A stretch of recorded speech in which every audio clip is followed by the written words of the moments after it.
ඉතින් මේ දවස්වල වහින වැස්සත් එක්ක ගොඩාක් අයට ලොකු ප්‍රශ්නයක් ඇවිල්ලා තියෙනවා බොක්ස් ටයිප් ගෙවල් සම්බන්ධයෙන්. බොක්ස් ටයිප් ගියක් ලංකාවට සුදුසුයිද නැත්නම් ලංකාවට නොසුදුසුයිද මොකද්ද මේක ඇත්ත කාරණය කියන එක සම්බන්ධව. ඉතින් වැස්ස වහින වෙලාවට වතුර බේරෙනවා නැත්නම් වහලේ රත් වෙනවා. ඉතින් මේක තියෙන්නේ මේ බොක්ස් ටයිප් හැඩේ ප්‍රශ්නයක්ද නැත්නම් මේ කන්සෙප්ට් එක ලංකාවට නොගැලපීමක්ද නැත්නම් මේ මෙතඩ් එකේ තියෙන අවුලක්ද? අපි මේක අද කොටසින් කොටස සොයා බලමු. ඇත්තටම ආකිටෙක්චරල් ඩිසයින් එකක් කියලා කියන්නේ එහෙම නැත්නම් හවුස් ප්ලෑන් එකක් කියලා කියන්නේ Google එකෙන් හරි නැත්නම් Pinterest එකෙන් හරි ෆොටෝ එකක් අරන් එම ෆොටෝ එකේ තියෙන පෙනුම ඒ විදිහට ගන්න පුළුවන් ඩිසයින් එකක් නිර්මාණය කිරීම නෙවෙයි. අපි අපේ ලංකාවට ගැලපෙන පරිදි ලංකාවේ දේශගුණ තත්ත්වයට ගැලපෙන පරිදි ඩිසයින් කිරීම තමයි ඇත්තටම නියම ආකිටෙක්චරල් ඩිසයින් එකක් කියලා කියන්නේ. ඔයා ගයක් හදන්න බලාපොරොත්තුෙන් ඉන්නවා නම් අනිවාර්යයෙන්ම ඔයා ගැලරි එකේ තියෙන මේ වෙනකොට ඔයා ඩවුන්ලෝඩ් කරපු ෆොටෝස් ඔයා Google එකෙන් හරි එහෙම නැත්නම් Pinterest එකෙන් හරි බලලා මේ වගේ ලස්සන බොක්ස් ටයිප් ගියක් ඩවුන්ලෝඩ් කරගෙන ඇති. හැබැයි ඔයා දන්නවද මේක වියලි කලාපයට ඩිසයින් කරපු ගියක්ද එහෙම නැත්නම් තෙත් කලාපයට ඩිසයින් කරපු ගියක්ද කියලා ඔයා හරියටම දන්නේ නැහැ. වියලි කලාපය ගත්තොත් මැද පෙරදිග වගේ රටකට ඩිසයින් කරනකොට එහි රටවල් වල සාමාන්‍ය වර්ෂාපතනය මිලිමීටර් 10 මිලිමීටර් 15 වගේ වෙනවා තප්පරයකට. ඉතින් ලංකාව වගේ රටකට ගත්තොත් එහෙම සාමාන්‍යයෙන් තප්පරයකට මිලිමීටර් 100 මිලිමීටර් 50 මිලිමීටර් 150 ඊට වඩා ඉක්මවන වර්ෂාපතනයක් ලංකාවට ලැබෙනවා. ඉතින් අර ඩිසයින් එක කෙලින්ම ලංකාවේ තියෙන ලෑන්ඩ් එකකට ඔබවා ගැනීම ඇත්තටම වැරදිවීම් ගොඩාක් සිදු වෙන පුළුවන් ඩිසයින් එකක්. ඉතින් අපි හොයලා බලමු මෙන්න මේ මැද පෙරදිග වගේ රටක තියෙන ඩිසයින් එකක් ලංකාවට හරියටම ගැලපෙන විදිහට සකස් කරගන්නේ කොහොමද කියලා. ඔයාලා දැකලා තියෙනවා ස්ලැබ් එකක් ඔයාලගේ ඇහි දැකලා තියෙන විදිහට ඔයාලා දකින්නේ මේ ස්ලැබ් එක හරියටම ලෙවල් එකට තියෙනවා කියලා. හැබැයි හරියටම ස්ලැබ් එක ලෙවල් එකට තිබුණොත් ඒක මතු පිට වතුර රැඳෙන්න පුළුවන්. වතුර රැඳිලා ඔන්න ඔයා හිතන ප්‍රශ්නේ අනිවාර්යයෙන්ම ඔයාට වෙන්න පුළුවන්. ඉතින් අපි ස්ලැබ් එකක් ඩිසයින් කරන්නේ සියුම් බැවුමක් සහිතව. එහෙම නැත්නම් ස්ලැබ් එක මතු පිට බෙඩ් එක කපනකොට ස්ලැබ් එක මතු පිට ටයිල් අල්ලනකොට එය එක් කොනකට හෝ කොන් කිහිපයකට සියුම් බැවුමක් සහිතව තමයි ඉදි කරන්න ඕන. එහෙම නැති වුණොත් මෙම ස්ලැබ් එක මතු පිට වතුර පිරීලා ලොකු වර්ෂාවක් ඇස්සොත් වතුර පිරීලා එම ස්ලැබ් එකේ වතුර ටික ගමන් කරන්න විදිහක් නැතුව එය ස්ලැබ් එකට උරා ගන්නවා. අන්න ඒක ආකාරයට දවස් කිහිපයක් සිදුවීමේදී ඔයාගේ ස්ලැබ් එක තෙතමනෙන් ලක් වෙනවා. තෙතමනෙන් ලක් වෙලා මෙම ස්ලැබ් එකෙන් වතුර ලීක් වෙන්න ගන්නවා. එහෙම නැත්නම් මෙම ස්ලැබ් එකෙන් වතුර ප්‍රමාණය වතුර දියසීරාවක් විදිහට වතුර පැලලමක් විදිහට ඔයාගේ ස්ලැබ් එකේ යටපැත්තෙන් පේන්න ගන්නවා. ඔයා එතකොට ඔළුව කල්පනා කරලා බලනවා මොකද්ද මෙතන වෙලා තියෙන්නේ? ඇත්තට මේ concept එක ලංකාවට ගැලපෙන්නේ නැද්ද? අන්න එහෙම ඔයා හිතනවා. අනිවාර්යයෙන්ම ඔයා ඒක හිතනවා. ඉතින් ඔයා මතක තියාගන්න ඕන එක කාරණාවක් තමයි මෙන්න මේ box type ගෙවල් එහෙම නැත්නම් පෙට්ටි ගෙවල් ඔයා නිර්මාණය කරගන්නවා නම් අනිවාර්යයෙන්ම ස්ලැබ් එක මත පිට යම්කිසි කුඩා ආනතියක් තියාගන්න. එහෙම නැත්නම් බෙඩ් එක කපනකොට ටයිල් එක අල්ලනකොට අනිවාර්යයෙන්ම කුඩා ආනතියක් තියාගන්න. එතකොට ඔයාලට ස්ලැබ් එක මත පිට එකතු වෙන වතුර ප්‍රමාණය නිසියාකාරව ගලාගෙන ගොස් ස්ලැබ් එකෙන් විතර ගමන් කරනවා. ඉතින් ඔයාලා මෙන්න මේ මං කීව ආකාරයටම සියුම් ආනතියක් සහිතව ස්ලැබ් එක නිමා කරගත්තා නම් ඒ කියන්නේ ටයිල් ටික අල්ලගත්තා නම් බෙඩ් එක කපා ගත්තා නම් ඒ සමහරට ඔයාලගේ වතුර ලීක් වෙන්න පුළුවන්. සමහරට ස්ලැබ් එක යටපැත්තේ දියසීරාවක් පෙන්වන්න පුළුවන්. එහෙනම් මොකක්ද ඒකට හේතුව? ඉතින් ඒකට හේතුව මෙන්න මේක වෙන්න පුළුවන්. ස්ලැබ් එකක් අපි කොන්ක්‍රීට් කරාට පස්සේ සාමාන්‍යයෙන් ඉංජිනේරින් මෙතඩ් වලට අනුව දවස් 7ක් අනිවාර්යයෙන්ම ජලය පුරවලා තියන්න ඕන. අපි මේකට ඉංග්‍රීසියෙන් කියන කියුරින් කිරීම කියලා. ඉතින් මෙන්න මේ කියුරින් කිරීමේදී එහෙම නැත්නම් ජලය පොන් කිරීමේදී සිද්ධ වෙන්නේ ස්ලැබ් එක කොන්ක්‍රීට් එකක් දැම්මට පස්සේ ස්ලැබ් එකේ තියෙන අංශුන් මගින් ස්ලැබ් එක මත අධික තාපයක් පිට කරනවා. මේක අපිට ඇහැට පේන දෙයක් නෙවෙයි. ඔයාලා වතුර දාන්න නැතුව තියෙන කොන්ක්‍රීට් එකක් ඉක්මනින්ම පුපුරායම් ඉරිතැලීම් වලට ලක් වෙන්න පුළුවන්. මේක සියුම් ආකාරයෙන් සිදු වෙන්න පුළුවන් ස්ලැබ් එක මත පිට සහ ස්ලැබ් එක අභ්‍යන්තරය තුල. ඉතින් ස්ලැබ් එක මත මෙන්න මේ වගේ වතුර පුරවලා තියෙන එකෙන් දවස් 7ක් වතුර පුරවලා තියෙන එකෙන් අපිට ලැබෙන වාසිය මොකද්ද? ස්ලැබ් එක මගින් පිට කරන අධික තාපය මෙම වතුර මගින් උරා ගන්නවා. ඒ විට ස්ලැබ් එක සිසිල් කරනවා. ඒ විට ස්ලැබ් එකේ අභ්‍යන්තරය සහ බාහිරින් ඇතිවන ක්‍රැක්ස්, සියුම් ඉරිතැලීම් වගේ දේවල් අවම වෙනවා. ඉතින් මෙන්න මේ සියුම් ඉරිතැලීම් ගොඩක් අවම වෙනවා මේ විදිහට ජලය පුරවලා තියෙනකොට. ඒක ඔයාලට ප්‍රයෝජනයක් වෙනවා. තෙත් නිවාරද එහෙම නැත්නම් අපි කිව්වොත් වෝටර් ෆිල්ම් පාර්ට් එකේදී ගොඩාක් ඔයාලට පහසුවක් වෙනවා. ඉතින් ස්ලැබ් එකක් නිසා අපිට වතුර පුරවලා ඒක කියුරින් කරන්න පුළුවන්. එහෙම නැත්නම් ඒක වතුර පුරවලා පොන් කරලා තියන්න පුළුවන්. හැබැයි කොලම් කණුවක් නම් මේක කොහොමද කරන්න පුළුවන්?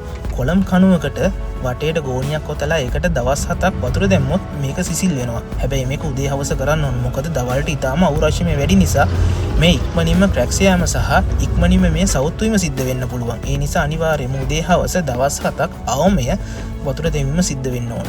ඉතින් මේ බොක්ස් ටයිප් ගෙදරක එක කොටසක් තමයි ස්ලැබ් එකක් කියලා කියන්නේ. හැම බොක්ස් ටයිප් ගෙදරකම ස්ලැබ් එකක් නැහැ. අපිට පිටින් බොක්ස් ටයිප් වගේ පෙවුනට බිත්ති කොටුවට බැඳලා තිබුණාට ඇතුල් පැත්තෙන් තියෙන සමහරට ස්ලැබ් එකක් වෙන්න පුළුවන්. එහෙම නැත්නම් ආනතව සකසන වැසුණු වහලයක් වෙන්න පුළුවන්. ඉතින් මෙන්න මේ වගේ පිටින් පේන්න පුළුවන් බොක්ස් ටයිප් හැඩයට බිත්ති කොටුවට බැඳලා තියෙන්න පුළුවන්. ඇතුලෙන් ආනතව තියෙන වහලයක් තියෙනවා නම් ඔයාට මෙන්න මේ කරදරයෙන් 90%ක්ම නිදහස් වෙන්න පුළුවන්.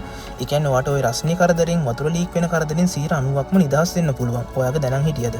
ඉතින් මේ වගේ ඩිසයින් එකට එළියට පේන්න තියෙන ස්ලයිඩින් වින්ඩෝස් එහෙම නැත්නම් දොරවල් කව වෙන්න අනිවාර්යයෙන්ම උඩින් කැනපි රූෆයක් හෝ කැනපි ස්ලැබ් එකක් යොදා ගැනීම අනිවාර්යෙන් සිද්ධ කරගන්න ඕන. ඉතින් අන්න ඒ වගේ ඩිසයින් කරගත්තොත් ඔයාට පිටින් ලැබෙන වර්ෂාව පිටින් ලැබෙන ජල ප්‍රමාණය නිවස ඇතුළට පැමිණීම හැකියතාක් අවම වෙනවා. ඉතින් මම අර කලින් කීවා වගේ වහලයක් ඉදි කරගන්නවා නම් මෙම බොක්ස් ටයිප් ගෙදරක ඇතුල් පැත්තට මේ වහලේ ඉදි කර ගැනීමේදී වහලේ බිත්තිය මත සවිවන ස්ථානය අපි මේ බිත්තිය හඳුන්වනවා පැරපට් රෝල් එකක් කියලා. මෙම පැරපට් රෝල් එක සහ වහලේ අතර අනිවාර්යයෙන්ම ෆ්ලෑෂින් තහඩුවක් සකස් කර ගැනීම අනිවාර්ය වෙනවා. එහෙම නැත්නම් අපි ලාභදායී ක්‍රමයක් විදිහට කොළපොටයක් හරි කොන්ක්‍රීට් එකක් හරි දාලා මෙම වහලේ සහ බිත්තිය අතර ජොයින්ට් එක වසා ගන්න උත්සාහ කරනවා නම් එතනින් අනිවාර්යයෙන්ම ටික කාලෙකින් වතුර ලීක් වෙන්න පුළුවන්. ඉතින් මෙන්න මේ අවස්ථාවේදී අපි අනිවාර්යයෙන්ම ෆ්ලෑෂින් තහඩුවක් සකසා ගන්න ඕනේ. ෆ්ලෑෂින් තහඩුවක් ගහන්න ඕනේ. මෙම ෆ්ලෑෂින් තහඩුව වහලේ මතට අඩි 1.5ක් වගේ ප්‍රමාණයක් දික් වෙන්න ඕනේ වගේම මේ බිත්තිය මත උඩට ගොස් බිත්තිය ඇතුළත කාවද්දන්න ඕන. එම කාවද්දන ධාරය තුල සිලිකන් ආවරණයක් අනිවාර්යයෙන්ම යොදා ගන්න ඕන. එවිට මෙම වතුර ගලා යෑම සහ වතුර ලීක් වීම අවම වෙන්න පුළුවන්. මොකද්ද මේ ෆ්ලෑෂින් තහඩුව කියලා කියන්නේ? ඔයාලා දැකලා තියෙනවද ගෙදරක බිත්තියක් සහ වහලයක් සම්බන්ධ වන ස්ථානයේ තහඩුවක් දාලා තියෙනවා. මෙම තහඩුව තමයි ෆ්ලෑෂින් තහඩුවක් කියලා කියන්නේ. මේක එක එක කලර්ස් වලින් තියෙන්න පුළුවන් එක් එක් ආයතනයට අනුරූප වෙන්න. එක් එක් සමාගම් වලින් මෙම තහඩුවේ ගේජ් එක සහ මෙම තහඩුවේ නිමාව එක් එක් ආකාරයට නිර්මාණය කරලා තියෙනවා. එතකොට ෆ්ලෑෂින් තහඩුවක් යොදා ගැනීමේදී ඔයා හොඳට සැලකිලිමත් වෙන්න ඕනේ ඒකේ ගුණාත්මකභාවය සහ කල්පවැන්න සම්බන්ධව. ඒක හොඳ අවබෝධයක් ඇතුව තමයි ෆ්ලෑෂින් තහඩුවක් නිර්මාණය කරගන්න ඕන. නැත්තම් කාලයක් යනකොට බිත්තිර වඩා ඉක්මනින් මෙම ෆ්ලෑෂින් තහඩුව දිරා යාමට ලක් වෙලා වතුර ලීක් වෙන්න පුළුවන් ගේ ඇතුළට. අධික වර්ෂාවකදී මේ වහලේ මතු පිටට පතිත වෙන වතුර ප්‍රමාණය ගලාගෙන ගොස් එකතු වෙන්නේ ගටයකට. එහෙම නැත්නම් අපි සිංහලෙන් කියන වැහි පීල්ලකට. ඉතින් මේ වැහි පීල්ලට එකතු වෙන වතුර ප්‍රමාණය එතනින් ගලාගෙන ගොස් ඩවුන් පයිප් එකක් හරහා කානුවකට ගලාගෙන යන්න පුළුවන්. ඉතින් අධික වර්ෂාවක් තියෙන දේශගුණයක් තියෙන ප්‍රදේශවලට මෙම ඩවුන් පයිප් සහ මෙම ගටස් යොදා ගැනීමේදී වල සැලකිලිමත් වෙන්න ඕන. ඒකේ නිවැරදි ගැඹුර සහ නිවැරදි දිග සහිතව ලබා ගන්න. ඉතින් මෙන්න මේ වැහි පීලි ගටස් යොදා ගන්නකොට ඔයා තවත් සැලකිලිමත් වෙන්න ඕන දෙයක් තියෙනවා. ඒක තමයි මම කලින් කිව්වා වගේ ගැඹුර සහ දිග. ඔයාට වර්ෂාපතනයේ වැඩි ප්‍රදේශයක ඔයාගේ ඉඩම තියෙනවා නම් ඔයාගේ ලෑන්ඩ් එක තියෙනවා නම් සහ ඔයාගේ ඩිසයින් එක ඔයා කරගෙන තියා ගන්නවා නම් අනිවාර්යයෙන්ම ඔයා වැහි පීලි සඳහා යොදා ගන්න ඕන ගැඹුර වැඩිපුර තියෙන වැහි පීල්ල. මොකද අඩු ගැඹුරක් සහිත වැහි පීල්ලක් ඔයා යොදාගෙන තියෙනවා නම් ඔයාට ලොකු වර්ෂාපතනයකදී ලැබෙන වර්ෂා ප්‍රමාණය මෙම පීල්ලට දරා ගන්න බැරුව එම් පීල්ලෙන් වතුර උතුරලා යන්න පුළුවන්. එවිට එම් වතුර ප්‍රමාණය ඔයාගේ නිවසට ලැබීම ඔයාට වළක්වන්න පුළුවන් දෙයක් නෙවෙයි. ඉතින් ඔයාගේ ඩිසයින් එකේ පිටත පෘෂ්ඨයට නිරාවරණය වෙලා තියෙන දොරක් හෝ ජනේලයක් තියෙන්න පුළුවන්. අනිවාර්යයෙන්ම මේ වැස්සෙන් ආරක්ෂා කර ගැනීම සඳහා උඩින් කැනපි රූෆයක් හරි එහෙම නැත්නම් රූෆ් ස්ලැබ් එකක් හරි තියෙන්න පුළුවන්.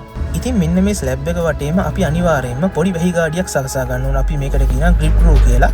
ඉතින් මේක අපි සිංහලෙන් කියන්නේ වැහි ගාඩිය කියලා. ගොඩක් දෙනාට පහසු වචන තමයි වැහි ගාඩිය කියන එක. අපි මේක අඟල් එකමාරක් වගේ පහතට නිරා යන විදිහට සකසා ගන්න ඕන. ඉතින් මම මෙන්න මේ කීය වගේ අනිවාර්යෙන් වැහි ගාඩිය සකස ගන්න. එතකොට අධික වර්ෂාවකදී ඔයාගේ ස්ලැබ් එක මතු පිටට වැටෙන වතුර ප්‍රමාණය මේ වැහි ගාඩිය ඔස්සේ පමණක් ගමන් කරනවා. එතකොට වතුර ප්‍රමාණය ස්ලැබ් එක දිගේ ගමන් කරලා ජනෙල් දොරවල් වලට යෑම අවම වෙනවා. එතකොට ඔයාට වතුරෙන් ප්‍රශ්නයක් වෙන්නේ නැහැ. හැබැයි මේක හරියට නිවැරදිව සිදු කරගන්න ඕන. එතකොට ඔයාට කිසි ප්‍රශ්නයක් වෙන්නේ නැහැ. ඔයාට මතක් වෙනවද කටාරම් කොටනවා කියලා දෙයක්? අන්නේ මෙන්න මේ සංකල්පය තමයි ඉස්සර තිබුණේ කටාරම් කොටනවා කියන එක. අපි ඒක වැඩි දියුණු කළා තමයි දැන් කාලේ ස්ලැබ් වලට යොදාගන්නේ. ඉතින් ඒ වගේම තමයි මෙම බොක්ස් ටයිප් ගෙවල් වල තියෙන ඇතුලේ තියෙන රස්නේ පිට කර ගැනීමට අපි කෝට්ටයක් ඩිසයින් කරනවා. එහෙම නැත්නම් ඩබල් ලයිට් ස්පේසස් ඩිසයින් කරගන්නවා. ඒක ඊටාම හොඳ ක්‍රමයක්. ඉතින් අපි මෙන්න මේ කෝට්ටයක් හඳුන්වනවා මැද බිඳුලක් කියලා. මැද බිඳුලක් මගින් ගෙදර ඇතුලේ තියෙන රස්නේ පිට කිරීම සඳහා ඉහළින් ග්ලාස් රූෆ් එකක් සකසා ගන්නවා. එහෙම නැත්නම් පර්ගෝලාස් දා ගන්නවා. එවිට ගේ ඇතුලේ තියෙන රස්නය ඉක්මනින්ම ගෙදරින් පිටතට ගමන් කරනවා. එවිට ගේ ඇතුලේ සිසිල්ව පවතිනවා. මේ අනිවාර්යයෙන්ම ඔයා ලස්සන ඩිසයින් එකක් කරගන්නවා නම් ඔළුවේ තියාගන්න මැද බිඳුලක් සකස ගන්න. එහෙම නැත්නම් කෝට්ටයක් හදා ගන්න. ඔයාට ඒක ලස්සන වගේම ලොකු ප්‍රයෝජනයක් වෙයි. ඉතින් ඒ වගේ තමයි ඔයාගේ බාහිර පෘෂ්ඨයට නිරාවරණය වෙලා තියෙන ජනෙල් දොරවල් තියෙනවා නම් ඒවා බිත්තියට සවිවන ස්ථානයේ අනිවාර්යයෙන්ම සිලිකන් ආවරණයක් යොදා ගන්න. මෙම යොදා ගන්නා සිලිකන් එක අනිවාර්යයෙන්ම තෙත් නිවාරණය සඳහා ඔරොත්තු දෙන සිලිකන් එකක් වෙන්න ඕනේ. වගේම කළු පාට ඇලුමිනියම් එකක් තියෙනවා නම් ඒ සඳහා කළු පාට සිලිකන් එකක් ඔයා පාවිච්චි කර ගැනීම අනිවාර්යයෙන්ම ඔයාගේ අපියරන්ස් එකට වඩා හොඳ දෙයක් වෙනවා. ඉතින් මෙන්න මේ සිලිකන් එක යොදා ගැනීමේදී වෙළඳ පොලේ තියෙන බාල වර්ගයේ සිලිකන් යොදා ගන්න එපා. හොඳට කල්පනා කරලා බලලා ඒ සඳහා ගුණාත්මක භාවයෙන් යුක්තව හොඳ සිලිකන් එකක් යොදා ගන්න. එහෙම නැත්නම් ඔයාට සිලිකන් යෙදීම නැවත නැවතත් සිදු කිරීම සිද්ධ වෙනවා. ඉතින් තව දෙයක් තියෙනවා. ස්ලැබ් එකක් මත වටේට ආවරණය කරන ලද ආවරණ බිත්තියක් මගින් වතුර ලීක් වෙන්න පුළුවන්. ඔයාට මෙන්න මේ ෆොටෝ එකේ පේනවා වගේ ගෙවල් වල වතුර ලීක් වෙලා දියසීරාව සහ දියසෙවල පැල්ලම් ගෙදර මතු පිටින් පේන්න පුළුවන්. මෙන්න මේ වගේ දෙයක් වළක්වා ගන්න අපි කරන්න ඕන මොකද්ද?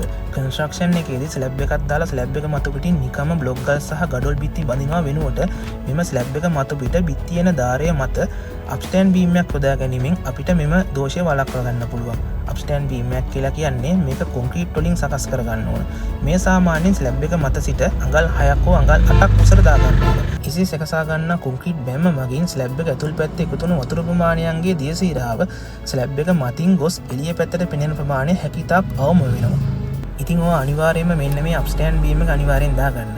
මේක කොන්ක්‍රීට් බීම් එකක්. කම්බි දැමීම අත්‍යවශ්‍ය වෙන්නේ නැහැ. මේකේ අරමුණ තමයි කොන්ක්‍රීට් එක සහ අලුතෙන් බඳින බිත්තිය අතර බොන්ඩ් එක සකසා ගැනීම. ඒත් එකම පිටත බිත්ති සඳහා පාවිච්චි කරන ලද පේන්ට් එක. ඒ කියන්නේ තින්ත ආලේපන නිවැරදි ලෙස යොදා ගන්න.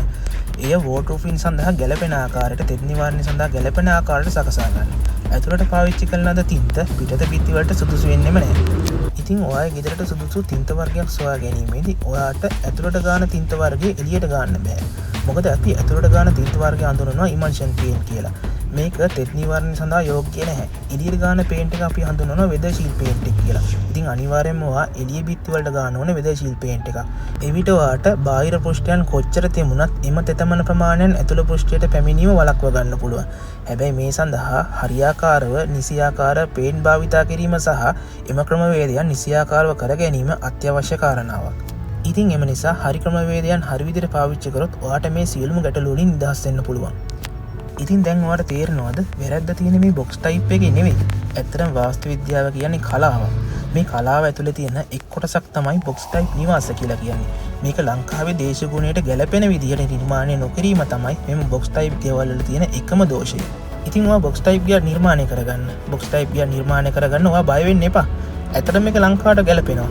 මේක ලංකාවට ගැළපෙන ආකාරයට සකසා ගැනීම නිර්මාණකරුවන්ගේ යුතුයකමක්. ඉතින් ඒක නිසා ඔයා අනිවාර්යයෙන්ම ඔයාගේ සිහිනය ඒ විදිහටම කරගන්න.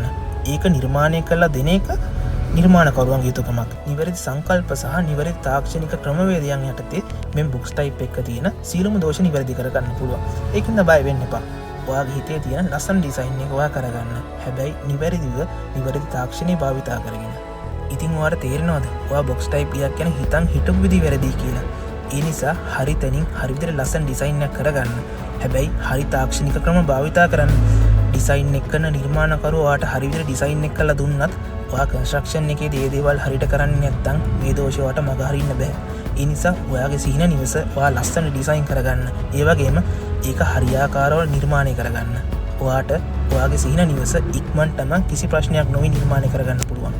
ඉතින් නිවසක් හදන්න බලාපොරොත්තුෙන් ඉන්න ඔයාට මෙන්න මේ වගේ වැදගත් කරුණු සම්බන්ධයෙන් තවත් වීඩියෝකින් ඔබ හමු වෙනකම් ඔබ සියලු දෙනාටම සුබ දවසක්. අනිවාර්යයෙන්ම ඔයාට ඔයාගේ ගෙදර ලස්සන හදන්න පුළුවන් වෙන්න ඕන. ඒක තමයි අපි හැමෝගෙම ප්‍රාර්ථනාව.